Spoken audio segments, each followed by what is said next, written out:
सुबह की नरम धूप धरती को सहला रही है। वहीं खेत की सौंधी मिट्टी में एक लड़की झुकी है। हाथ में कुदाल, आंखों में आग। नाम है लक्ष्मी। बचपन में पिता का साया छूटा। भाई कोई नहीं, माँ ही उसकी दुनिया है। एक बुजुर्ग व्यक्ति झुकी कमर, हाथ में लाठी, खेत के सामने से गुजरता है। हाँ, अरे लक्ष्मी बेटा, अरे बेटी, जब से तेरा पिता इस दुनिया से गया है तब से तुझे रोज यूं ही खेत में अकेले पसीना बहाते देखता हूँ। तू दिन रात खेतों में मेहनत करती है, लेकिन जब फसल लगाने का समय आता है तो उपज इतनी नहीं होती जितनी होनी चाहिए। फिर भी तू ना थकती है न शिकायत करती है। ये बता बेटा, ऐसी हिम्मत आजकल कहाँ से आती है? हमने तो किसी में ना देखी।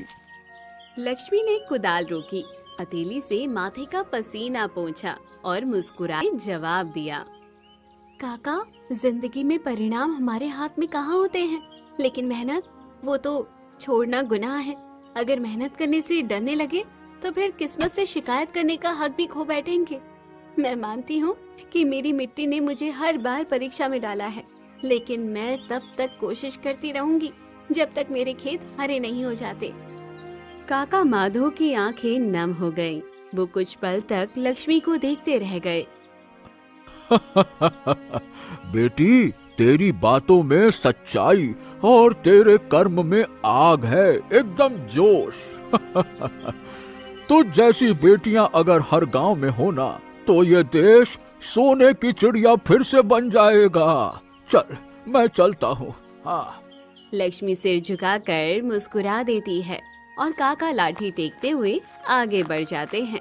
लेकिन उनके चेहरे पर एक अजीब सी शांति थी, जैसे उन्होंने आज गांव की सबसे बड़ी उम्मीद को जमीन जोतते देखा हो।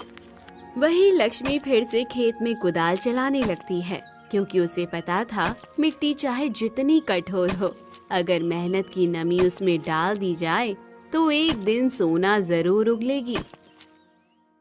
दोपहर की तपती धूप खेतों को जला रही थी। चारों ओर सन्नाटा था, बस कहीं कहीं से पक्षियों की आवाजें आ रही थी। लक्ष्मी खेत से घर लौट रही थी। उसका दुपट्टा पसीने से भीग चुका था और पैरों में धूल जमी हुई थी, पर उसके चेहरे पर अभी भी मुस्कान है।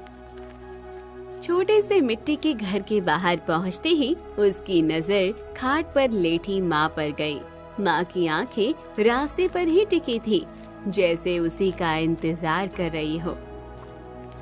आ गई बेटी, तेरा ही इंतजार कर रही थी। घर में एक भी सूखी लकड़ी नहीं बची है, चूल्हा कैसे जलेगा? और जब तक सूरज डूबेगा जंगल और भी डरावना हो जाएगा। लगता है आज की रात भी भूखे पेट कटेगी। लक्ष्मी ने झोला उतारकर एक कोने में रखा। उसके चेहरे पर एक पल के लिए दर्द उभरा, लेकिन अगले ही क्षण उसकी आंखों में संकल्प की आग चमक उठी। नहीं माँ, जब तक तेरी लक्ष्मी जिंदा है तो कभी भूखी नहीं सोएगी, चाहे जंगल कितना भी गहरा हो, डरावना हो या रास्ता अकेला। मैं अभी चाहती हूँ और जंगल से सूखी लकड़ी लाती हूँ। माँ ने उसकी ओर देखा, आंखें भर आई। वो जानती थी ये सिर्फ उसकी बेटी नहीं, उसका सहारा, उसकी ताकत और उसका गर्व है। बेटी, हर माँ को तुझ जैसी संतान मिले तो भूख भी हार मान जाए, लेकिन मेरी चिंता ये नहीं कि चूल्हा कैसे जलेगा। मेरी चिंता ये है कि आखिर कब तक कुंवारी रहेगी। मेरे जीते जी अगर तेरा घर बस जाता तो मैं चैन की मौत मरती। लक्ष्मी माँ के सवालों का बिना जवाब दिए ही चुपचाप कुल्हाड़ी उठाती है और जंगल की तरफ चल पड़ती है। लक्ष्मी हाथ में कुल्हाड़ी लिए लंबी सांस लेकर जंगल की पगडंडी पर बढ़ रही थी। उसके मन में सिर्फ एक बात गूंज रही थी, घर में चूल्हा जलना चाहिए। वो एक पुराने सूखे पेड़ के पास पहुंची, जहां अक्सर सूखी डालियां मिल जाती थी। जैसे ही उसने कुल्हाड़ी उठाई, एक शांत आवाज हवा को चीरती हुई उसके कानों में पड़ी। लक्ष्मी, मैं सुबह से तुम्हारा यही इंतजार कर रहा था। लक्ष्मी चौंकी। कुल्हाड़ी नीचे कर पीछे मुड़ी। सामने खड़ा था वही राजकुमार सिद्धार्थ, जिससे वो कुछ दिन पहले गांव के मेले में मिली थी। उस वक्त भी उसकी आंखों में सवाल थे और आज भी। सिद्धार्थ, तुम यहाँ जंगल में क्या कर रहे हो? क्यों कर रहे हो ये सब? क्या राजकुमारों को भी अब गरीबों का पीछा करने की आदत पड़ गई है? देखो, मैं गरीब जरूर हूँ, लेकिन जैसा तुम सोच रहे हो मैं वैसी लड़की नहीं हूँ। मेरा पीछा करना छोड़ दो। नहीं लक्ष्मी, नहीं नहीं नहीं नहीं, ये पीछा नहीं है, ये इंतजार है। मैं जानता हूँ कि तुम पर हर दिन दुखों का पहाड़ टूटता है, फिर भी तुम डट कर खड़ी रहती हो। पर एक सवाल है, तुम खुद को इतना कष्ट क्यों देती हो, बताओ? क्योंकि मेरे पास कोई चारा नहीं है सिद्धार्थ। अगर मैं नहीं करूंगी तो माँ भूखी सोएंगी। मेहनत मेरी मजबूरी नहीं, मेरी जिम्मेदारी है। हाँ, तो चलो ना मेरे साथ। मैं तुम्हें उस दुनिया में ले चलूं जहां तुम्हें लकड़ी कभी ना काटनी पड़ेगी, भूख से लड़ना नहीं पड़ेगा। मैं तुम्हें अपने महल की रानी बनाकर रखूंगा और तुम्हारी माँ को राजमाता जैसा सम्मान दूंगा। चलो ना। लक्ष्मी कुछ पल चुप रही। उसकी आंखों में कई सवाल तैर गए। विश्वास, भविष्य, समाज और खुद का आत्मसम्मान। नहीं सिद्धार्थ, तुम्हारे पिता श्री राजा वीरभद्र ये रिश्ता कभी मंजूर नहीं करेंगे। गरीब की बेटी को राजमहल की दहलीज पर खड़ा करने का साहस हर राजा नहीं करता, और मैं अपमान नहीं चाहती। लक्ष्मी, तुम शायद मेरे पिताजी को नहीं जानती। वो सिर्फ महाराज नहीं हैं, वो एक ऐसे महाराज हैं जो हर गरीब के आंसू को सम्मान से पोंछते हैं। तुम्हारी मेहनत, तुम्हारा हौसला देखकर वो गर्व महसूस करेंगे और तुम जैसी खूबसूरत बहू को खुशी खुशी स्वीकार करेंगे। मेरा यकीन करो। शब्दों से ज्यादा मुझे वक्त पर भरोसा है सिद्धार्थ। अभी नहीं, मैं अभी इस जंगल से, इस मिट्टी से बंधी हूँ, पर एक दिन जब मेरी मेहनत मुझे बुलंदियों तक ले जाएगी, जब मेरी माँ की आंखों से चिंता हट जाएगी, तब मैं खुद तुम्हारे साथ चलूंगी, बिना किसी शर्त के। हाँ, तो ठीक है लक्ष्मी। चलता हूं मैं। मेरा प्यार तुम्हारे लिए सच्चा है और मैं उस पल का इंतजार करूंगा जब तुम अपनी मेहनत से बुलंदियों को छू लोगी। ये राजकुमार तुम्हारे लिए दूल्हा बनकर तुम्हारे दरवाजे पर खड़ा रहेगा। जब बोलोगी तब तुम्हें लेकर चल देगा। ठीक है, चलो मिलता हूं फिर। राजकुमार सिद्धार्थ घोड़े पर सवार होकर चला जाता है। वहीं लक्ष्मी फिर से कुल्हाड़ी उठाती है और सूखी लकड़ियां काटने में लग जाती है। लक्ष्मी ढेर सारी लकड़ियां इकट्ठा करने के बाद उन्हें सिर पर रखती है और वापस गांव की ओर चल पड़ती है। तभी अचानक आसमान में धीरे धीरे काले बादल छाने लगते हैं। हवाएं तेज चलने लगती हैं। लगता है बारिश होने वाली है। अगर लकड़ी भीग गई तो सारी मेहनत बेकार हो जाएगी। घर में चूल्हा नहीं चल पाएगा, फिर से हमें आज भूखे सोना पड़ेगा। जैसे ही वो जंगल के बीच वाले मोड़ पर पहुंची, बादल अचानक गरजे और तेज बारिश शुरू हो गई। हे भगवान, ये बारिश तो बहुत तेज है। अगर 2 मिनट और यहीं रही तो सारी लकड़ियां भीग जाएंगी। इतनी मेहनत से इकट्ठा की थी मैंने। कहीं कोई जगह भी तो नहीं दिख रही है जहाँ लकड़ियों को छुपा दूं। तभी उसकी नजर एक पुरानी मिट्टी से बने छोटे से घर पर पड़ी, जो दूर से आधा उजड़ा हुआ दिख रहा था। लक्ष्मी दौड़ते हुए उस टूटे से घर की ओर बढ़ी और अंदर चली गई। अच्छा हुआ ये पुराना घर दिख गया, वरना आज तो लकड़ी भी भीग जाती और मैं बीमार भी पड़ जाती। जब तक बारिश थमती है यहीं आराम कर लेती हूँ। वो लकड़ी को एक कोने में रखती है और दीवार से टिक कर बैठ जाती है। तभी उसे घर के अंदर एक अजीब सी गंध महसूस होती है, जैसे कोई धूप या लोबान बहुत पुराना जलाया गया हो। वो सावधानी से चारों ओर देखने लगती है। तभी उसे एक रहस्यमयी मूर्ति दिखाई देती है। लक्ष्मी, बहुत देर कर दी तुमने आने में। मैं वर्षों से तुम्हारा इंतजार कर रहा था। तुम्हारी राह देखते देखते मेरी आंखों की रोशनी कम हो गई, लेकिन मैंने उम्मीद को कम नहीं होने दिया। लक्ष्मी चौंकती है, डरती है और पीछे हटती है। ये मूर्ति कैसे बोल सकती है? क्या सच में इसे मैंने बोलते हुए सुना, या फिर मैं कोई सपना देख रही हूँ? मूर्ति की आंखों की चमक और तेज हो जाती है जैसे कोई ऊर्जा उसमें समा रही हो। डर मत लक्ष्मी, मैं कोई भूत नहीं बल्कि एक श्रापित मूर्ति हूँ। तू मुझे नहीं जानती, लेकिन मैं तुझे वर्षों से जानता हूँ। तू यहाँ खुद से चलकर नहीं आई है, बल्कि नियति ने तुझे यहाँ तक खींच कर पहुँचाया है। तेरे इन कदमों की आहट से ही मेरी बंद किस्मत का दरवाजा अब खुलने लगा है। देखिए, मैं किसी मुसीबत में नहीं पड़ना चाहती। मैं तो बस यहाँ बारिश से बचने आई थी।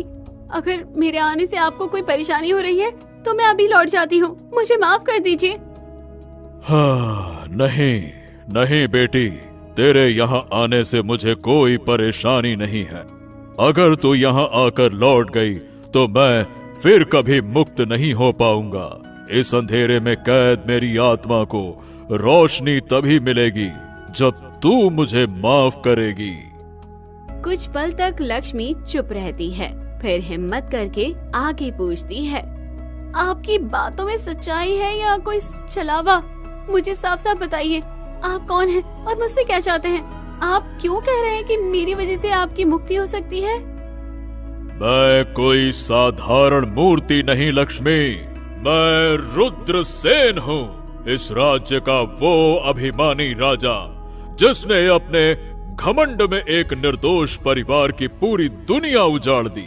मेरा अपराध इतना गहरा था कि मुझे जीवन से नहीं आत्मा से दंड मिला।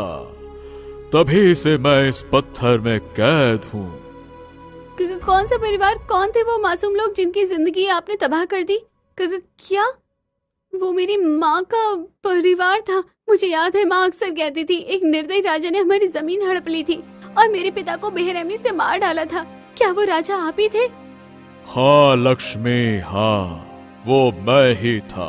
तुम्हारे पिता की मौत का जिम्मेदार मैं हूँ। तुम्हारी माँ ने मुझे श्राप दिया और बस तब से इस खंडहर घर में रहस्यमयी मूर्ति बनकर कैद हूँ। तो क्या आप चाहते हैं कि मैं आपको माफ कर दूं इतने सालों बाद? बस यूं ही मेरे पिता का खून बहा था, मेरी माँ की आंखों से हर रोज आंसू बहे, और आप चाहते हैं कि मैं एक पल में सब कुछ भूल जाऊं? हाँ, नहीं लक्ष्मी, नहीं। मैं जानता हूँ कि मेरा अपराध क्षमा योग्य नहीं है, पर तुम्हारी माँ वो मुझसे नफरत करते हुए भी मुझे श्राप नहीं दे पाई। उन्होंने एक आशा दी थी, एक उपाय। कहा था जिस दिन मेरी बेटी 18 की होगी और अपने दिल से मुझे माफ करेगी, उस दिन मुझे मुक्ति मिलेगी। बस तभी से हर पल उसी दिन की प्रतीक्षा में मैं यहाँ पे खड़ा हूँ। आप कह रहे हैं कि मेरे क्षमा कर देने से आपको मुक्ति मिल जाएगी, पर क्यों करूं मैं ऐसा? मुझे क्या मिलेगा इससे? क्या मेरे पिता लौट आएंगे? क्या आपको माफ करने से मेरी माँ के दुख मिट जाएंगे? लक्ष्मी, अगर तू हमें माफ कर देगी तो मैं सिर्फ इस पत्थर के शरीर से नहीं, अपने पापों की बेड़ियों से भी मुक्त हो जाऊंगा, और तेरे हाथ लगेगा वो खजाना जो तेरे पूर्वजों का हक था, वो संपत्ति जिसे मैं अपने अहंकार में छीन लाया था। वही अब तेरी नियति बदल सकती है और तेरे गांव की तकदीर भी।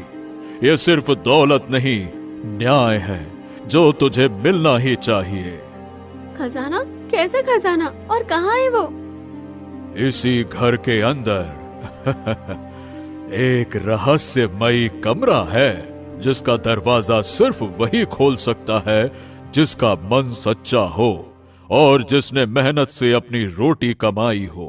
कमरा हीरे जवाहरात और सोने के सिक्कों से भरा हुआ है, जिस पर सिर्फ और सिर्फ तुम्हारा हक है। वो सारी संपत्ति तुम्हारे जमीन के अंदर से मिली थी। इस लालच में मैंने तुम्हारे पिता की हत्या की थी और सारे खजाने को यहाँ रहस्यमयी कमरे में छिपा दिया था। ठीक है, मैं रहस्यमयी कमरे तक जाऊंगी। अगर वो खजाना सचमुच मेरे पूर्वजों का है तो मैं उसे लेकर रहूंगी, लेकिन याद रखना, अगर इसमें कोई छल हुआ तो मैं आपको माफ नहीं करूंगी। बेटी, मैं तुमसे भला छल क्यों करूं? जब मैंने तुम्हारे पिता के साथ छल किया तो उसका दंड आज तक भोग रहा हूं, और तब से तब से मेरी आत्मा इस पत्थर में कैद है।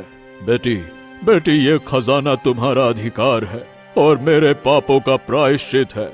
लेकिन बेटी, एक बात, बस एक बात का ध्यान रखना।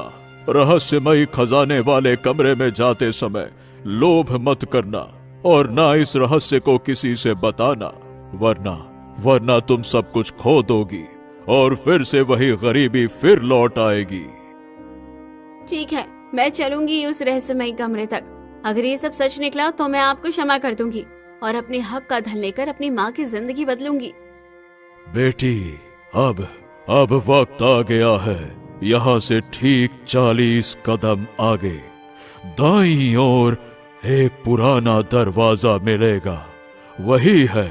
वही है जो रहस्यमयी कमरा है, जहाँ तेरा हक, तेरा भविष्य और मेरी मुक्ति छिपी है। अब तुम्हें खुद आगे बढ़ना होगा। मैं यहीं उस पल का इंतजार करूंगा जब तू लौटेगी और इस श्राप से मुझे मुक्ति मिलेगी। कुछ ही देर में बाहर बारिश रुक चुकी है, लेकिन लक्ष्मी घर जाने की बजाय रहस्यमयी मूर्ति राजा रुद्रसेन के बताए हुए रास्ते पर चल देती है। हर कदम पर डर है, पर अब पीछे हटने का सवाल ही नहीं। अगर ये सब सच निकला तो मैं न सिर्फ अपनी माँ की जिंदगी बल्कि अपने पूरे गांव की तकदीर बदल दूंगी। कुछ देर चलने के बाद उसे एक टूटा हुआ दरवाजा मिलता है जो पिछले कई वर्षों से खुला हुआ नहीं था। उस पर धूल जम चुकी थी। लक्ष्मी ने धूल को हटाते हुए पूरी ताकत लगाकर दरवाजे को खोलने की कोशिश की, लेकिन दरवाजा नहीं खुला। दरवाजे पर ना तो ताला लगा है और ना ही दरवाजा इतना मजबूत है, फिर भी खुल नहीं रहा। शायद ये दरवाजा भरोसे से खुलता है या फिर किसी अनमोल शब्द से खुलता हो जो दिल से निकलती हो और आत्मा तक पहुंचती हो। वो आंखें बंद करके हाथ जोड़ती है और कहती है, अगर ये सचमुच मेरे पूर्वजों की मेहनत का फल है तो मैं इसे सिर्फ अपने लिए नहीं सबके लिए इस्तेमाल करूंगी। मेरे इरादे साफ है, मन सच्चा है, दरवाजा खोलो। अचानक रोशनी फैलती है और दरवाजा खुल जाता है और लक्ष्मी कमरे में अंदर चली जाती है। कमरे के अंदर उसे कई कक्षे दिखते हैं जिनमें स्वर्ण मुद्राएं, रत्न और अनमोल वस्तुएं रखी हैं। ये सिर्फ धन नहीं, ये विश्वास की परीक्षा है। मैं सिर्फ उतना लूंगी जितना माँ और मेरी जिंदगी को ठीक करने के लिए जरूरी है। वो पोटली में कुछ गहने और मुद्रा भरती है और बाहर निकल जाती है। जैसे ही वो बाहर आती है, दरवाजा फिर से बंद हो जाता है और लक्ष्मी वो खजाने की पोटली लिए रहस्यमयी मूर्ति के पास जाती है।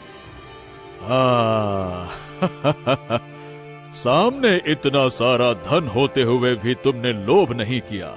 यही तुम्हारी सबसे बड़ी जीत है लक्ष्मी। तुमने इस धन को अपना कर मुझे सिर्फ माफ नहीं किया बल्कि मोक्ष का रास्ता दिया है। अब मैं इस श्राप से मुक्त होकर सच्ची शांति की ओर जा सकता हूँ।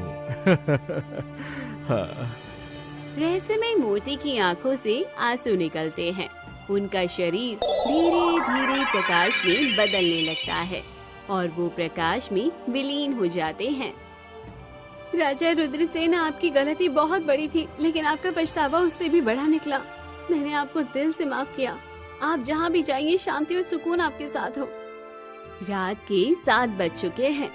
जैसे ही वो घर के सामने पहुँचती है, उसकी माँ दरवाजे पर बैठी उसकी राह देख रही होती है। लक्ष्मी, तू आ गई?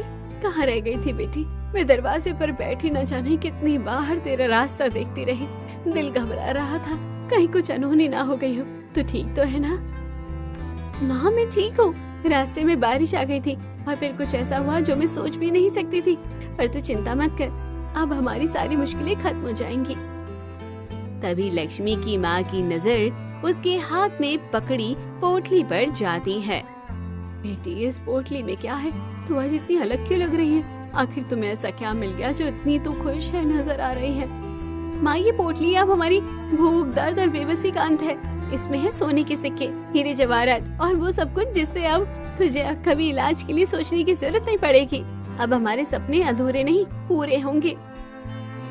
बेटी, ये दौलत कहीं गलत हाथों से तो नहीं लाई तूने कोई ऐसा रास्ता तो नहीं चुन लिया जो तुझे पछतावे में डाल दे? कहीं किसी का हक तो नहीं छीन लिया तूने? माँ, मुझ पर भरोसा रख, मैंने कोई चोरी नहीं की, कोई झूठ नहीं बोला, कोई पाप नहीं किया। ये दौलत मेरी मेहनत और नियति की देन है, लेकिन अगर मैं इसका सच बता दूं तो सब कुछ खो दूंगी। तो ये कोई रहस्य है, कोई ऐसा राज जो तू बताना नहीं चाहती? हाँ माँ, ये राज अगर खुल गया तो ये दौलत, ये सुकून सब चला जाएगा। ये कोई आम दौलत नहीं है, ये हमारे पूर्वजों की मेहनत और बलिदान का फल है, और इसके साथ एक शर्त जुड़ी है, चुप्पी की। माँ कुछ नहीं कहती, उसकी आंखों से आंसू बहते हैं, पर इस बार वो आंसू डर या दुख के नहीं, विश्वास और गर्व के हैं। लक्ष्मी की आंखें भी नम है, लेकिन उनमें आत्मविश्वास है। अगले कुछ दिनों में लक्ष्मी सबसे पहले अपने टूटे हुए घर की मरम्मत करवाती है। गांव के लोग हैरान होकर देखते हैं कि लक्ष्मी के घर में अब रोशनी भी है और खुशहाली भी। अरे बहन, कुछ तो गड़बड़ है। लक्ष्मी के टूटे घर में इतनी जल्दी चमक कहाँ से आ गई? लगता है जंगल में उसे कोई खजाना मिल गया है, वरना यूं रातों रात किसी की किस्मत पलटती है क्या? लक्ष्मी अगर अमीर हो भी गई तो इसमें चौंकाने वाली बात क्या है? लक्ष्मी तो बचपन से ही मेहनती थी, बस भगवान ने आज उसकी सुन ली और उसे वो सब कुछ दे दिया जिस पर उसका हक था। गांव में सब कुछ बदल चुका था। अब सिर्फ एक मेहनती लड़की नहीं, एक मिसाल बन चुकी थी, पर उसके दिल में कहीं ना कहीं राजकुमार सिद्धार्थ की याद अब भी धड़कती थी। एक सुबह गांव में हलचल होती है, दूर से घोड़ों की टाप सुनाई देती है। लक्ष्मी अपने घर के आंगन में खड़ी हुई होती है। दूर से सिद्धार्थ घोड़े से उतरकर उसके पास आता है।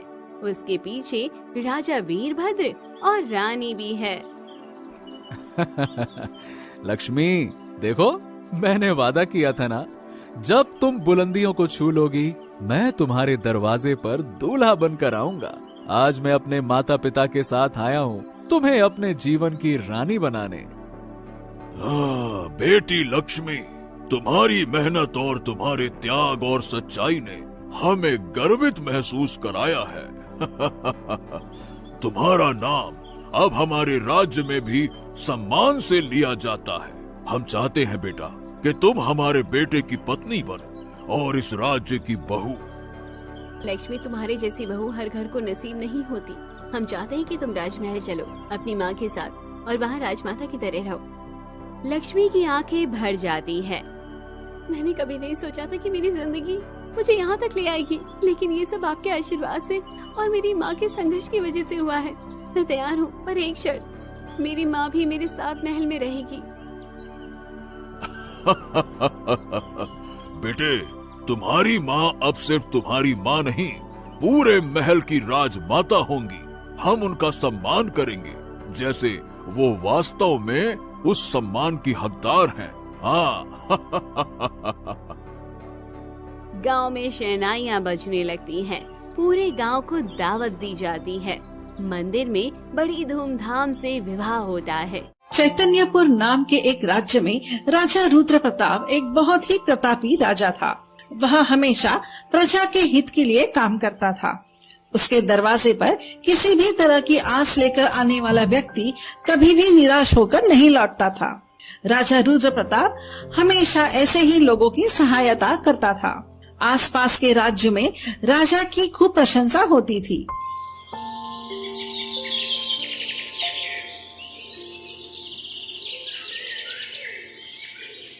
एक दिन की बात है, राजा के महल में एक ऋषि मुनि का आगमन होता है। प्रणाम मुनिवर जी, बताइए आपका इस दरबार में कैसे आना हुआ? बेटा राजन, मैं यहाँ एक बहुत ही गंभीर उद्देश्य से आया हूँ, जिसका निवारण तुम ही कर सकते हो। बोलिए मुनिवर जी, ऐसी भी क्या आपदा आ गई है जिसके निवारण के लिए आपने हमें याद किया?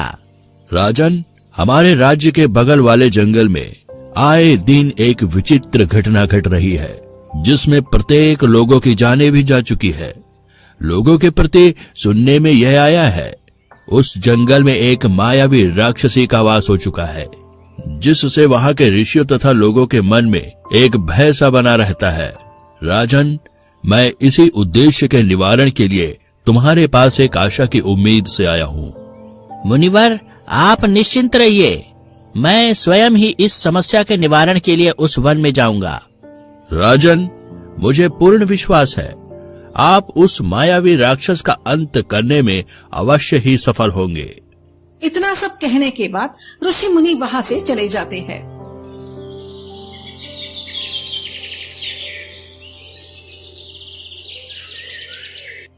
अगले दिन राजा रुद्र प्रताप अपने घोड़े पर सवार होकर उस वन की ओर चल पड़ते हैं। तभी कुछ दूर जाने पर एक स्त्री की रोने की आवाज सुनाई पड़ती है।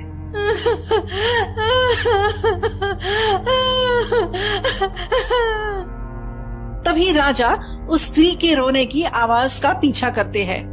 कुछ दूर जाने पर उन्हें एक सुंदर सी हिरन दिखाई पड़ती है, जो एक स्त्री की आवाज में रो रही होती है। राजा साहब यह सब देखकर बहुत ही अचंभव में पड़ जाते हैं और निडरता पूर्वक हिरन के पास जाते हैं। तभी वह हिरन एक डायन का रूप धारण कर लेती है।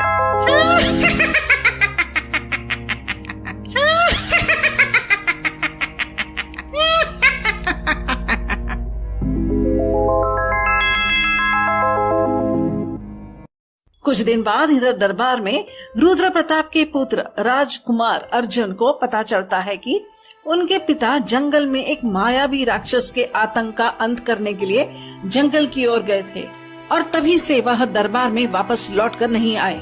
इसलिए राजकुमार स्वयं ही अपने पिता की खोज के लिए चल पड़ते हैं। तभी कुछ दूर जाने पर राजकुमार को एक ऋषि मुनिवर दिखाई पड़ते हैं। तभी राजकुमार उस मुनिवर के पास जाते हैं। प्रणाम गुरुदेव।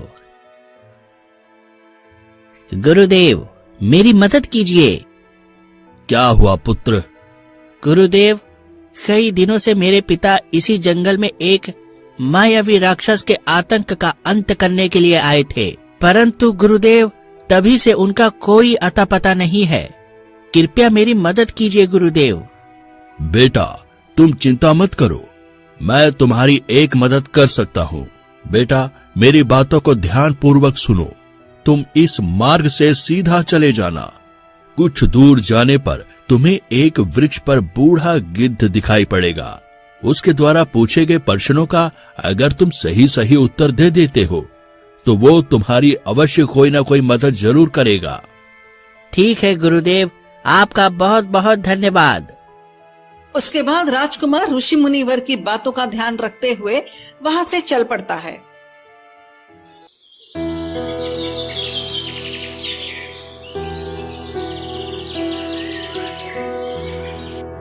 राजकुमार चलते चलते काफी दूर पहुंच जाता है और तभी उसे एक वृक्ष पर वही बूढ़ा गीदड़ दिखाई पड़ता है। फिर राजकुमार उसके पास जाता है। राजकुमार उससे कुछ कह पाता तभी वह बूढ़ा गीदड़ बोल पड़ता है। ए मुसाफिर, मुझे पता है तुम मेरे पास कोई ना कोई मदद के लिए ही आए हो, परंतु मैं तुम्हारी मदद तभी कर पाऊंगा जब तुम मेरे द्वारा पूछे गए 3 प्रश्नों का सही सही उत्तर दे पाओगे। अगर तुम मेरी बातों से सहमत हो तो मैं तुम्हारी अवश्य मदद करूंगा। हे दिव्य गिद्ध, मैं आपके द्वारा पूछे गए प्रश्नों का सही सही उत्तर देने के लिए तैयार हूँ। तो सुनो, एक व्यक्ति के लिए सबसे बड़ी खुशी क्या है? हे दिव्य गिद्ध, इसका सही उत्तर है संतोष। जैसे एक गरीब व्यक्ति अपने एक छोटे से ग्रह में अपने परिवार के साथ अपने मन को संतुष्ट करके और अधिक चीजों की लालसा ना रखते हुए अपना जीवन व्यतीत करता है, उस व्यक्ति के लिए सबसे बड़ी खुशी और कुछ नहीं हो सकती। क्या कहते हो दिव्य गिद्ध, क्या मेरा उत्तर सही है? अच्छा कहा आपने मुसाफिर, दिल खुश हो गया। लेकिन तुम्हें मेरे 2 प्रश्नों का उत्तर और देना है। हे दिव्य गिद्ध, मैं आपके दूसरे प्रश्नों का उत्तर देने के लिए तैयार हूँ। ठीक है, तो सुनो, इस पूरे ब्रह्मांड में वायु से भी तेज किसकी गति है? राजकुमार गीदड़ का यह प्रश्न सुनते ही बहुत ही गंभीर सोच में पड़ जाता है, परंतु कुछ समय सोचने के बाद बोलता है, हे दिव्य गिद्ध, इस प्रश्न का उत्तर है मन, क्योंकि मन विचारों का समूह होता है। विचारों की गति को कोई भी पकड़ नहीं सकता, वह पल भर में कहीं भी पहुंच जाता है। हे मुसाफिर, तुमने मेरे दूसरे प्रश्नों का भी उत्तर बिल्कुल सही दिया है। मुसाफिर, अब मेरा आखिरी प्रश्न यह है कि पृथ्वी पर सबसे महत्वपूर्ण क्या है? यदि तुम मेरे इस आखिरी प्रश्न का सही उत्तर दे देते हो तो मैं तुम्हारी अवश्य मदद करने के लिए तैयार हूँ। राजकुमार गीदड़ की आखिरी प्रश्नों का उत्तर झट से बता देता है। हे दिव्य गिद्ध, इसका उत्तर है माँ, क्योंकि इस पूरे ब्रह्मांड का आरंभ ही माँ से हुआ है। हे मुसाफिर, तुम्हारे द्वारा सही दिए गए उत्तर से मैं बहुत प्रसन्न हूँ। बताओ, मैं तुम्हारी क्या मदद कर सकता हूँ? तभी राजकुमार अपने पिता के साथ घटित घटना के बारे में बता देता है। राजकुमार की यह सब बातें सुनकर दिव्य गीदड़ कहता है, हे मुसाफिर, मेरी बातों को ध्यान से सुनो। तुम्हारे पिता रुद्र प्रताप सिंह को एक मायावी राक्षसी ने अपहरण करके एक मायावी गुफा में कैद कर रखा है, जो इस अमावस की मध्य रात्रि को बलि देने की योजना बनाए हुए है। परंतु हे दिव्य गिद्ध, अमावस की रात्रि तो कल ही है। हे मुसाफिर, अब तुम्हारे पास बहुत ही कम समय है। ये लो, ये एक मायावी तलवार है। इस मायावी तलवार से ही तुम उस राक्षसीन का अंत कर सकते हो और अपने पिता की बलि चढ़ने से रोक सकते हो। तभी राजकुमार दिव्य गीदड़ द्वारा दिए गए मायावी तलवार को लेकर उस गुफा की ओर चल पड़ता है। राजकुमार काफी देर ढूंढने के बाद उस गुफा के द्वार पर पहुंच जाता है। फिर राजकुमार उस गुफा के अंदर चला जाता है।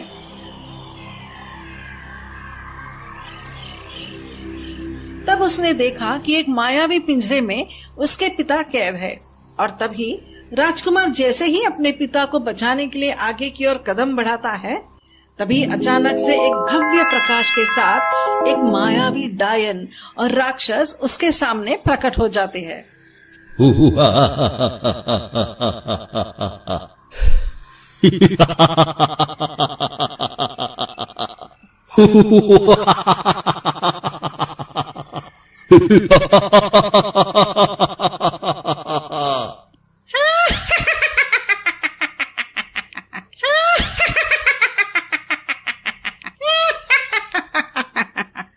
तभी राजकुमार साहस दिखाते हुए गीदड़ द्वारा दिए गए तलवार से उन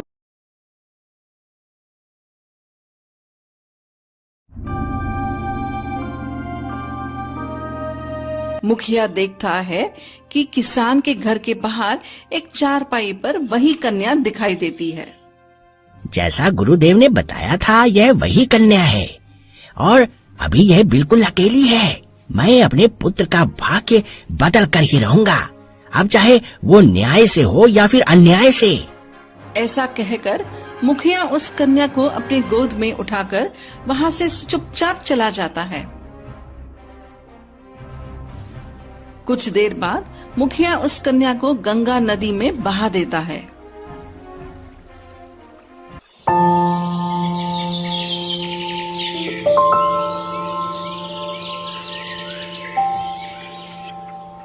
बहुत समय पहले की बात है। एक नगर के पश्चिम परिसर के जंगल में एक महान महात्मा का आश्रम था। वे बहुत ही बुद्धिमान और उच्च माने जाते थे। उनके चर्चे दूर दूर तक फैले हुए थे। उनके पास लोग अपना भाग्य दिखाने के लिए आते थे। वे महात्मा बहुत ही ज्ञानी थे। इसी तरह कौशलपुर नाम के एक गांव में मुखिया लालचंद्र रहता था, जो कि एक बहुत ही अमीर मुखिया था। लालचंद्र के पास रहने के लिए एक आलीशान घर था, जिसमें वो और उसकी पत्नी सुमन रहा करते थे। सेठ लालचंद्र को इतने ऐशो आराम होने के बाद भी एक दुख हमेशा बना रहता था। जिसका कारण यह था कि मुखिया लालचंद्र की कोई संतान नहीं थी। शादी के कई वर्ष बीत जाने के बाद भी उनके पास कोई भी संतान की प्राप्ति नहीं हुई। एक दिन जब मुखिया लालचंद्र को यह पता चला कि नगर के पास वाले आश्रम में एक बहुत ही विद्वान महात्मा आकर ठहरे हुए हैं, जो लोगों की हर समस्याओं का कोई न कोई हल जरूर बताते हैं, तो मुखिया लालचंद्र भी अपनी पत्नी के साथ उस महात्मा के आश्रम में गए। स्वामी जी मदद कीजिए स्वामी जी।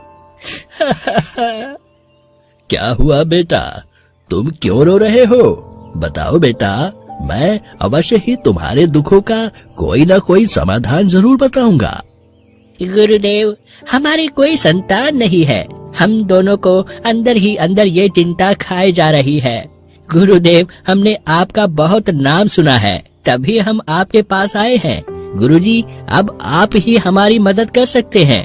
जरा आप हमारा भाग्य देखकर बताइए, क्या मेरे जीवन में कोई पुत्र का सुख है या नहीं है? अवश्य पुत्र, तुम चिंता मत करो, मेरे पास तुम्हारे समस्याओं का समाधान है। ये लो पुत्र, ये एक कदम का फल है, इसे आप दोनों पति पत्नी खा लेना, इससे तुम्हारे अवश्य संतान प्राप्ति होगी। उसके बाद दोनों पति पत्नी महात्मा को प्रणाम करके वहां से अपने घर की ओर चले जाते हैं। कुछ महीनों बाद मुखिया लालचंद्र के घर एक बेटे की प्राप्ति हुई। मुखिया और उसकी पत्नी बहुत खुश थे। सुमन, क्यों ना हम उन महात्मा को अपने घर बुलाकर उनकी सेवा करें? हाँ जी, आप बिल्कुल सही कह रहे हैं। आज उन्हीं की वजह से हमें हीरे जैसे पुत्र की प्राप्ति हुई है। अजी, आप जाइए और उस महान महात्मा को अपने घर बुलाकर लाइए, जिससे हमें उनकी सेवा करने का मौका मिले। और फिर मुखिया ने उस महात्मा को अपने घर बुलाया और उनकी खूब सेवा की। मुखिया ने अपने बेटे का नामकरण भी महात्मा जी से करवाया और फिर महात्मा जी ने उसके बेटे का नाम अर्जुन बताया। गुरुदेव, आप हमारे पुत्र का भविष्य देखकर बताइए कि हमारा पुत्र भविष्य में क्या करेगा। बेटा, अभी इसे थोड़ा बड़ा होने दो। जब उसकी आयु 10 वर्षीय हो जाएगी, तब इसे मेरे पास लेकर आना। उस समय मैं इसका भविष्य अवश्य देखकर बताऊंगा। ठीक है बेटा, तो अब मैं चलता हूँ।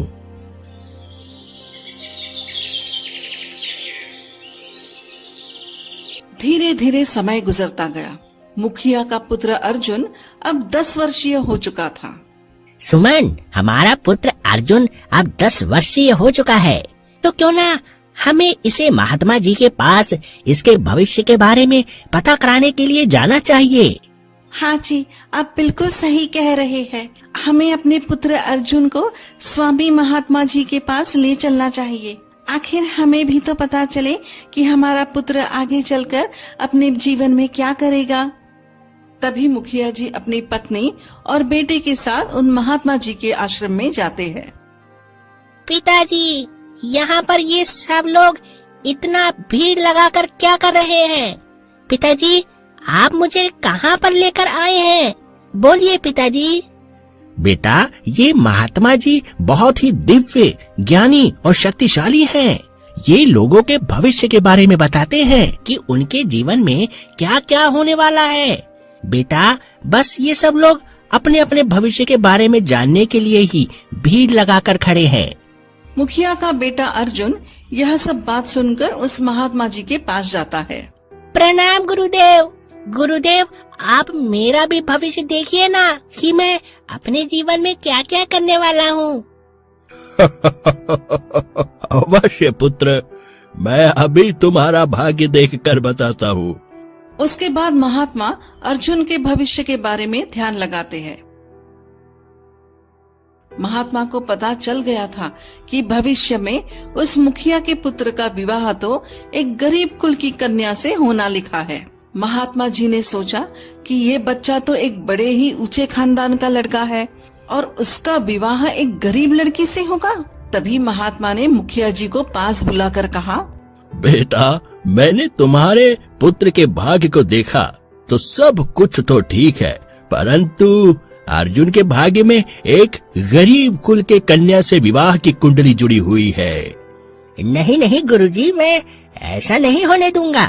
मेरे पूरे नगर में मुझसे बड़ा धनवान व्यक्ति कोई नहीं है, और अगर ऐसे में मैंने अपने पुत्र का विवाह एक गरीब कुल की लड़की से करा दिया तो नगर के लोग मेरे बारे क्या सोचेंगे कि एक ऊंचे खानदान के मुखिया का पुत्र का विवाह एक गरीब कुल की लड़की से हो गया। गुरुदेव, इस तरह तो मेरी इज्जत मिट्टी में मिल जाएगी। गुरुदेव, मैं ऐसा हरगिज नहीं होने दूंगा। गुरुदेव, कोई तो समाधान निकालिए। ठीक है बेटा, मैं अर्जुन के बारे में और गहराई से देखता हूँ। महात्मा अर्जुन के बारे में और गहराई से देखते हैं। बेटा, इस नगर से कुछ ही दूरी पर एक किसान का परिवार पड़ता है, और उसके परिवार में अब तक 2 पुत्रियों का जन्म हो चुका है, और जो किसान की छोटी पुत्री है उसका नाम उसने सुरेखा रखा है, और वह पुत्री 2 वर्ष की है। अर्जुन का विवाह उसी पुत्री से होगा, यह निश्चित है। गुरुदेव, चाहे कुछ भी हो जाए, मैं अपने पुत्र के भाग्य को अवश्य बदल दूंगा। देख लेना, जब मैंने अपने पुत्र के भाग्य के बारे में जान ही लिया है तो मैं इसे जरूर बदल सकता हूँ।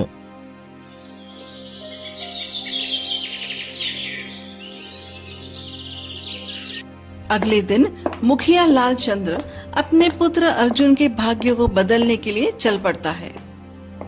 मुखिया चलते चलते उस किसान के घर पर पहुंच जाता है। मुखिया देखता है कि किसान के घर के बाहर एक चारपाई पर वही कन्या दिखाई देती है। जैसा गुरुदेव ने बताया था, यह वही कन्या है, और अभी यह बिल्कुल अकेली है। मैं अपने पुत्र का भाग्य बदल कर ही रहूंगा, अब चाहे वो न्याय से हो या फिर अन्याय से। ऐसा कहकर मुखिया उस कन्या को अपनी गोद में उठाकर वहां से चुपचाप चला जाता है। कुछ देर बाद मुखिया उस कन्या को गंगा नदी में बहा देता है। हाँ, अब मैं बिल्कुल निश्चिंत होकर जी सकता हूँ। मैं भी देखता हूँ मेरी पुत्री का विवाह एक गरीब कुल की कन्या से कैसे होता है। निश्चिंत होकर मुखिया घर वापस लौट जाता है।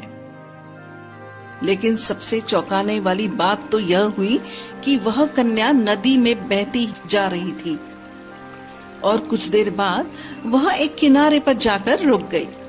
तभी वहां पर खड़े एक पंडित की नजर उस कन्या पर पड़ी। तभी जल्दी से पंडित जी उस कन्या को अपने गोद में ले लेते हैं। हे भगवान, इतनी छोटी सी बच्ची को पता नहीं कौन दुष्ट मनुष्य ने इस गंगा नदी में फेंक दिया। वो तो अच्छा हुआ कि मैं सही वक्त पर यहाँ पर मौजूद था, वरना पता नहीं इस बच्ची का क्या होता। हे गंगा मैया, मैं इस बच्ची का पालन पोषण करूँगा। अब से यह मेरी बच्ची है।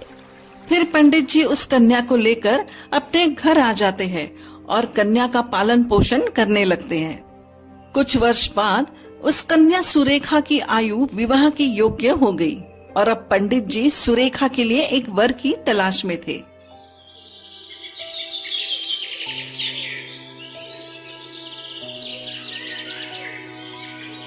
इसी तरह एक दिन पंडित जी चलते चलते उस नगर में जा पहुंचे जहां मुखिया लालचंद्र रहता था। क्यों भाई, तुम्हारे नगर में विवाह के योग्य कोई अच्छा वर है? उस व्यक्ति ने बताया लालचंद्र के बेटे अर्जुन के बारे में, जो किसी सुशील कन्या के खोज में था। तभी पंडित जी मुखिया के घर की ओर चल पड़ता है। कुछ देर बाद पंडित जी की मुलाकात मुखिया से हो जाती है। मुखिया जी, मैं पास के नगर का ही एक पंडित हूँ। मैंने सुना है आप अपने पुत्र के लिए किसी सुशील कन्या की खोज में हैं। मेरी पुत्री जो कि विवाह के योग्य है, वह बहुत ही गुणवंती व सुशील है। मेरी पुत्री जो कि विवाह के योग्य है, क्या आप अपने पुत्र का विवाह मेरी पुत्री से करना पसंद करेंगे? मुखिया को जब ये पता चला कि एक उच्च पंडित स्वयं अपनी पुत्री के लिए रिश्ता लेकर आया है, तो मुखिया लालचंद्र अंदर ही अंदर बहुत प्रसन्न हुआ। हाँ पंडित जी, ये तो मेरा सौभाग्य है जो मेरे पुत्र का विवाह एक उच्च पंडित की पुत्री से होगा। मैं बिल्कुल तैयार हूँ पंडित जी। आप जल्दी से विवाह की कुंडली देख लीजिए, जिससे सही वक्त पर विवाह की तैयारी हो सके। कुछ दिन बाद बड़ी ही धूमधाम से पंडित की बेटी, जिसका नाम सुरेखा था, उसका विवाह अर्जुन से हो गया।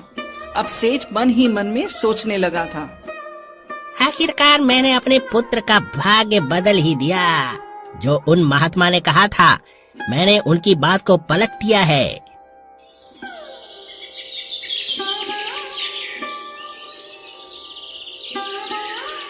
कुछ दिन बाद मुखिया उस महान महात्मा से मिलने के लिए आश्रम गए। प्रणाम गुरुदेव। गुरुदेव, मैंने विधि के विधान को बदल दिया है। आपने कहा था भाग्य को बदला नहीं जा सकता, परंतु गुरुदेव इस बार आप गलत है। मैंने अपने पुत्र का विवाह उस गरीब किसान की बेटी से नहीं होने दिया। बेटा, तुम्हारे पुत्र का विवाह उसी कन्या के साथ हुआ है जिसको तुमने चुपके से चुरा कर गंगा नदी में फेंक दिया था। परंतु वह बच्ची एक पंडित को गंगा किनारे में मिली और फिर उस पंडित ने उसे पाल पोष कर बड़ा किया और फिर संयोग से उस पुत्री का विवाह तुम्हारे पुत्र अर्जुन से ही हुआ। बेटा, विधि के विधान को बदलना नामुमकिन है। मुखिया महात्मा की यह बात सुनकर बहुत ही उदास मन से उस महात्मा से कहते हैं, गुरुदेव मुझे माफ कर दो। मुझे लगा मैं भाग्य को बदल पाऊंगा। आज मुझे पता चल गया कि विधि के विधान को कोई नहीं बदल सकता। आज मुझे यह एहसास हो गया। मुझे माफ कर दो गुरुदेव।